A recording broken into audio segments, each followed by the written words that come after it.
Itu ulama dulu sederhana sekali. Beliau-beliau punya rumus yang mungkin jarang didengungkan orang, tapi saya akan kampanye rumus ini. Al-istighna, hakikatul istighna, itu adalah al-istighna anis syai' labihi. Jadi pemenuhan kebutuhan yang sebenarnya adalah kita berusaha menghindari sebanyak mungkin kebutuhan yang sekunder, yang enggak penting.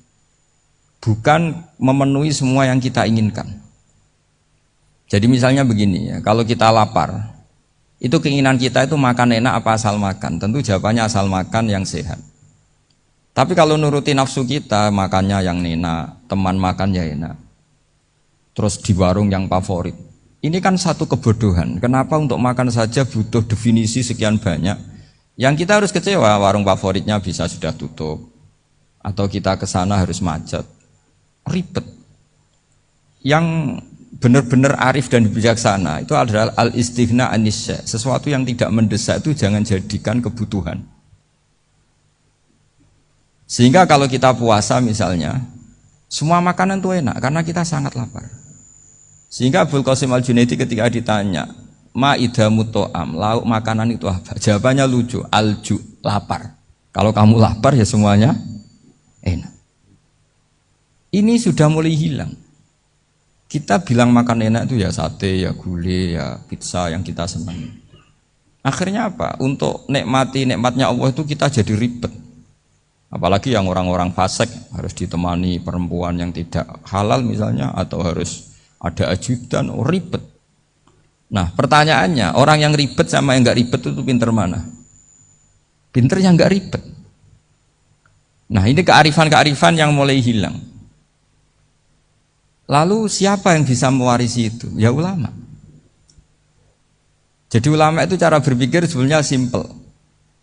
Makanya mereka sering kalau tahajud itu, di antara makalah Sayyidina Ali paling terkenal dan yang menjadikan beliau punya derajat yang luar biasa, itu adalah kafani izzan antakuna li robban wa kafani fakhron an akuna laka abdan. Ya Allah, saya ini sudah begitu mulia, begitu terhormat dan sangat-sangat terhormat karena yang menjadi Tuhan itu Engkau. Jadi rumus pertama itu karena menjadi Tuhan itu Engkau. Hanya Tuhan yang abadi, Tuhan yang pertama, hanya Tuhan yang al-awwal. Coba ya Allah, kalau saya ini punya Tuhan Fir'aun, punya Tuhan mati jadi tontonan lagi, itu kerennya di mana coba? Andai kan kita punya Tuhan Fir'aun, atau punya Tuhan yang asal usulnya manusia, apapun hebatnya manusia itu, kita punya Tuhan manusia itu. Tuhan yang lapar, yang kalau nggak makan mungkin pingsan, mungkin bisa kena COVID, nanti Tuhannya diisolasi, kayak apa?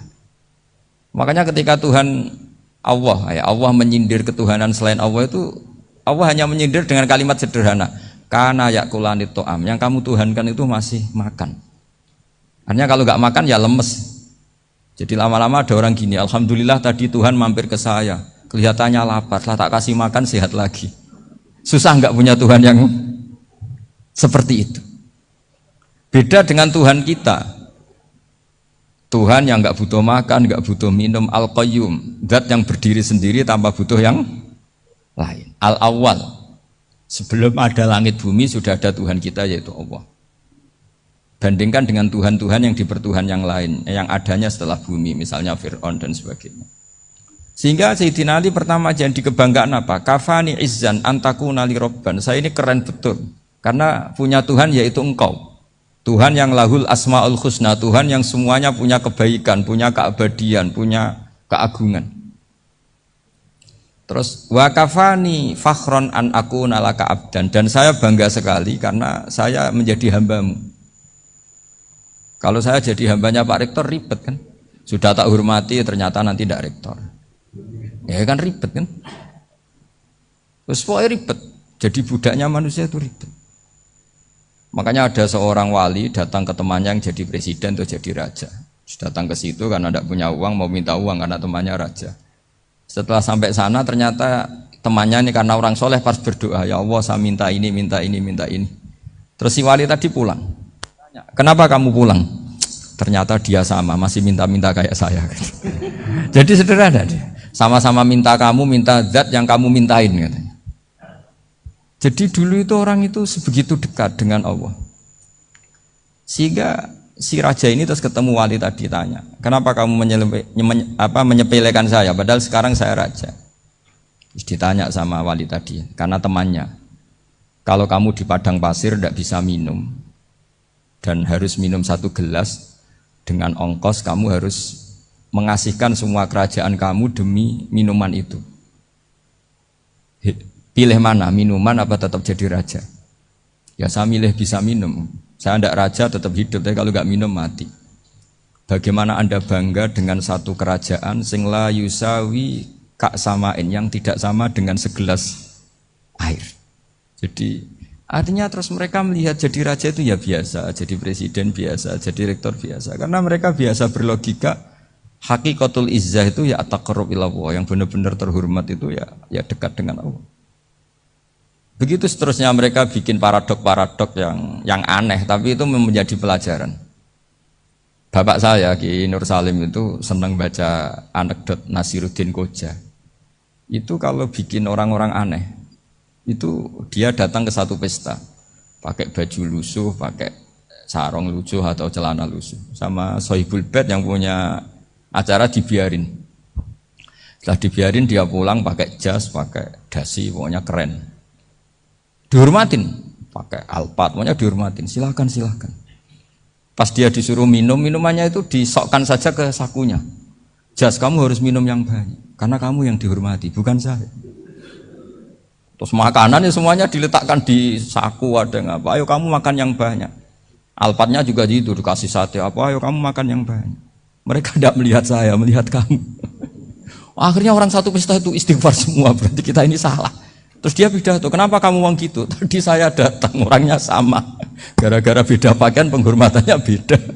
Berarti yang berhak dapat makanan ini jasa ya, bukan saya. Betapa naifnya kita sebagai orang. Ternyata kita masih hormat sesuatu yang seperti itu, yang atribut lah.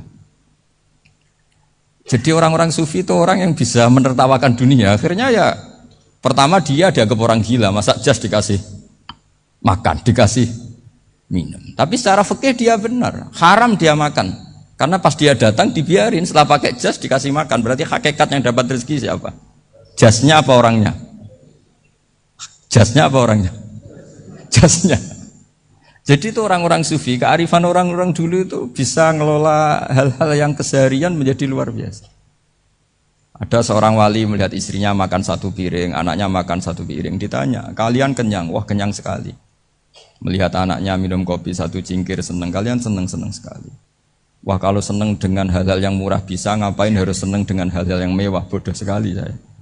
Sehingga terus mereka bisa qanaah. Qanaah itu ya hidup itu simpel, sederhana.